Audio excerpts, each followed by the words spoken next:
We're looking at the book of Revelations, chapters 2 and 3, at the 7 messages to the 7 churches of Asia. We're looking at the second one today, the message to the church of Smyrna. This is one of the shortest messages, and it's the only one of 2 churches where there is nothing negative said about the church. And yet it's the kind of church that probably the world would not be impressed by. Let's take a look. We start first of all with the character of Christ, as every one of these messages do. And to the angel of the church in Smyrna write. Now here's the description of Christ. The first and the last, who was dead, who has come to life, says this. So he's going back to chapter 1, some descriptions of Christ. He's the first and the last. He's the beginning and the end, the Alpha and the Omega. And so that's who Jesus Christ is. And what a comfort that is to these folks. He is eternal. He's always been there. He's in charge. He's sovereign. He is immutable. He never changes. He's the first and he's the last. And who was dead has come to life. This might be particularly important to the church of Smyrna because the city itself had ceased to exist some centuries before and had just simply stopped. It was probably because of invasions and so forth.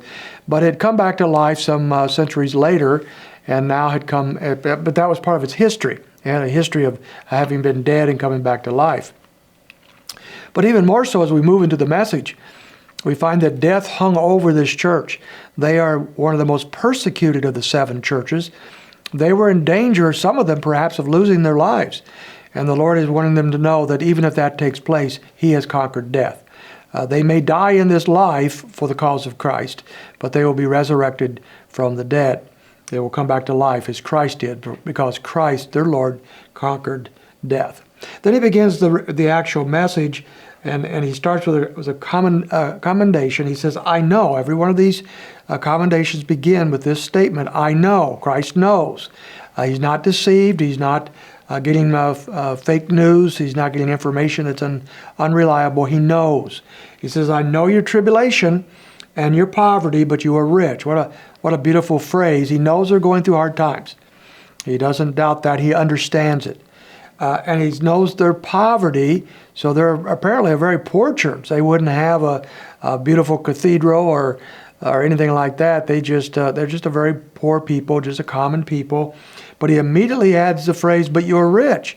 So in the things that matter, their spiritual wealth, they are rich, even though in this life they may be in poverty. And the blasphemy by those who say they are Jews and are not, but are of the synagogue of Satan.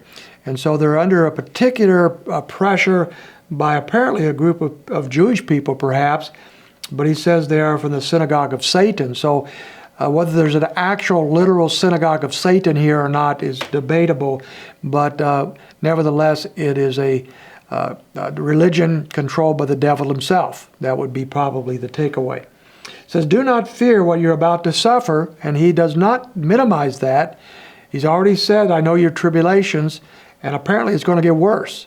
They're going to suffer because the devil, once again, Satan is mentioned, is about to cast some of you into prison so that you will be tested and you'll have tribulation for 10 days. 10 days is a common Greek expression for a short period of time. And so they're going to have a really difficult time in front of them of being cast into prison. They're going to be tested for at least a short period of time. But he says to them, in the way of correction, there's no condemnation, but he does correct them, so to speak. He says, be faithful unto death, and I'll give you the crown of life. So he calls for faithfulness.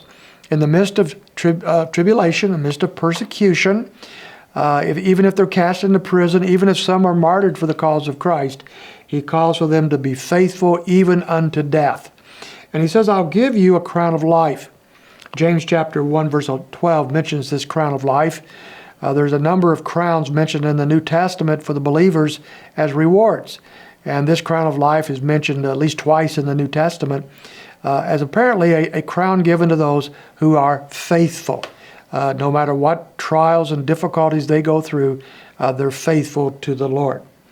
He closes by giving them a challenge. He who has an ear, let him hear what the Spirit says to the churches. Very common opening to his challenges. Listen up. If you have an ear, listen to what the Spirit is saying to the churches. He who overcomes will not be hurt by the second death. And so those who overcome, the overcomer here is a believer. those who truly know Jesus Christ as their Savior, and they will not be hurt by the second death. The second death is a reference to what takes place back in chapter 21, verse 8, speaking of the time of the judgment of the lost, and that is the second death. The believer never faces the second death because they have overcome the second death through Jesus Christ. So this is the message to the little church of Smyrna, a struggling church, a hurting church, a church suffering, a church that has no great wealth, but it has great riches where it counts. And the Lord commends them and challenges them as He does us. You have a wonderful day in the Lord.